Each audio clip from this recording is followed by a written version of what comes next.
Halo sahabat catur semua, jumpa lagi bersama channel Catur Sunda 2023. Pada kesempatan ini, saya mau membahas Gambit Menteri alias Queen Gambit.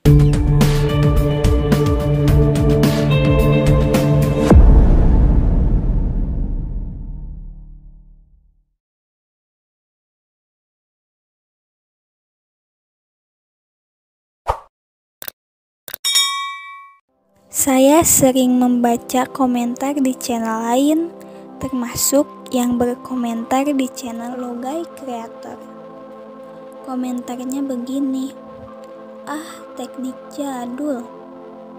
Iya, betul, teknik catur itu teknik jadul. Itu berarti dia paham dan sudah mengenal catur.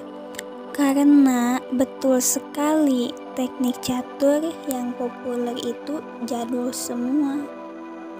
Karena diciptakan oleh para grandmaster dunia di zaman dulu.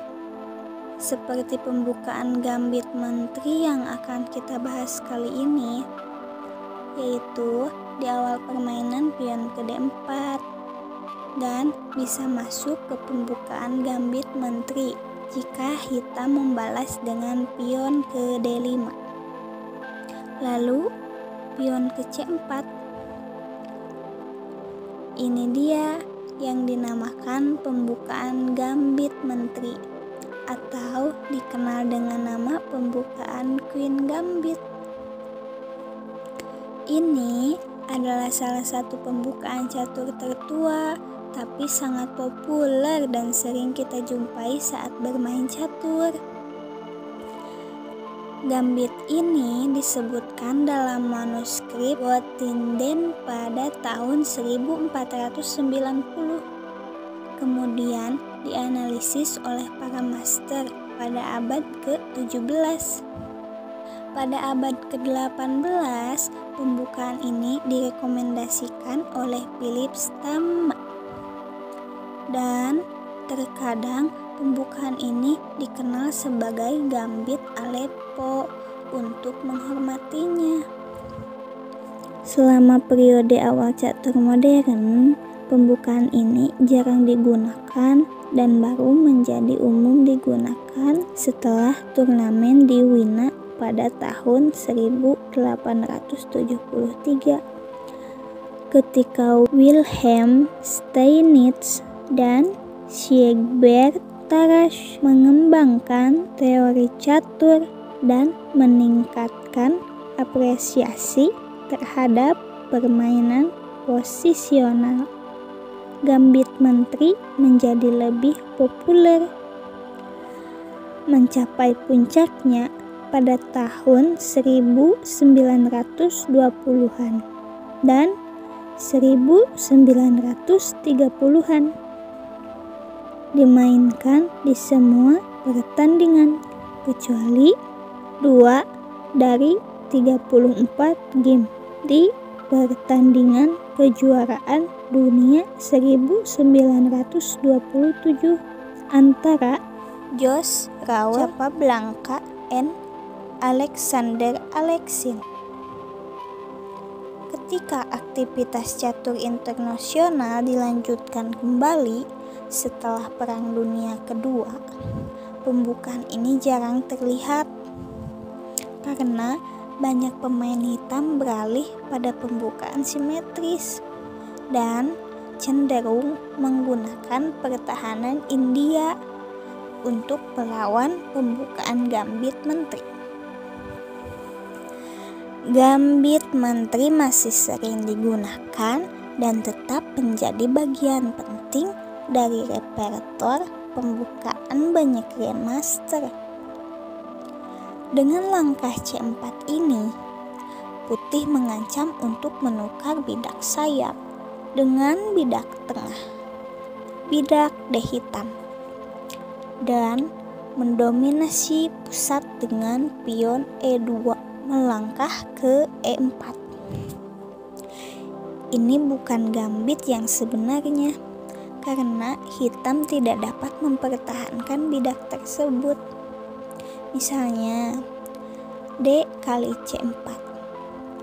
Lalu putih pion ke E3.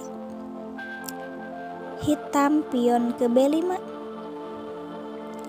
Hitam mencoba untuk mengawal bidaknya, tetapi harus mengejar perkembangan dengan pion ke E5.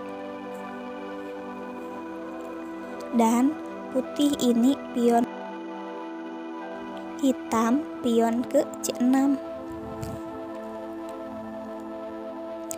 A kali B5, lalu C kali B5. Dan kuda ke F3. Kita lihat lagi ke belakang. Gambit menteri dibagi menjadi 2 kategori berdasarkan balasan hitam, yaitu gambit menteri diterima dan gambit menteri yang ditolak. Jika diterima, berarti hitam memainkan D kali C4. Ini adalah untuk sementara menyerahkan pusat agar mendapatkan perkembangan yang lebih bebas. Jika gambit ditolak, biasanya hitam akan bermain untuk menjaga pion D5. Seringkali hitam akan terdesak, tetapi hitam juga bertujuan untuk menukarkan perwira dan menggunakan pertahanan bidak di C5 dan E5 untuk membebaskan permainannya. Setelah D4, D5, C4. Hitam yang menggunakan pertahanan Slavia akan memajukan pion ke C6.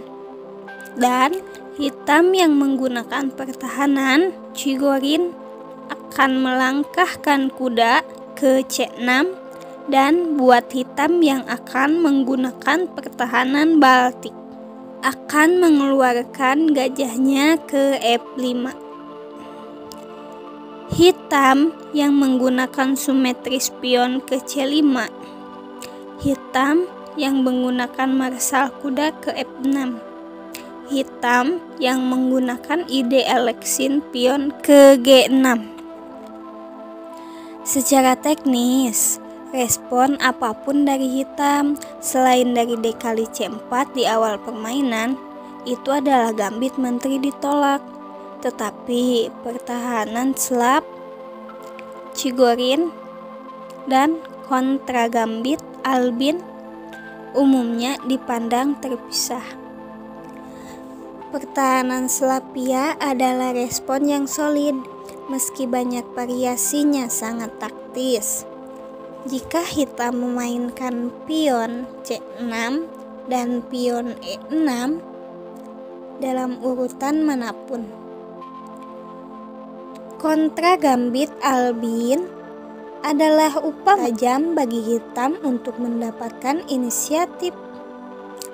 Ini bukan pembukaan yang umum di catur level atas, tetapi bisa menjadi senjata yang berbahaya di permainan level klub.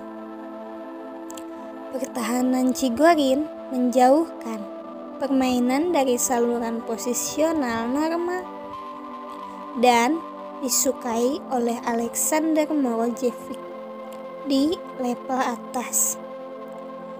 Terlihat dapat dimainkan bagi hitam. Pertahanan Baltik tidak biasa tapi dapat dimainkan. Pertahanan simetris sangat jarang dimainkan, meski belum secara pasti disanggah. Permainan tersebut sepertinya menguntungkan putih. Pertahanan marsal bersifat lemah, dinamai menurut Frank Marshall. Merancang langkah tersebut, dia sempat memainkannya pada 1920-an. Di video kali ini tidak membahas dulu contoh kemenangan hitam atau putih dalam permainan, karena kekalahan bisa menjadi karena sebuah kesalahan langkah. dan kemenangan bisa menjadi karena ada kesalahan lawan yang dapat kita manfaatkan. Untuk contoh-contoh jebakan, pengorbanan, dan permainan yang menyebabkan kita menang dengan cepat, insya Allah di lain kesempatan kita akan membahasnya. Tetap ikuti terus channel ini dan aktifkan loncengnya agar kalian tidak ketinggalan video berikutnya. Sampai jumpa lagi di video berikutnya.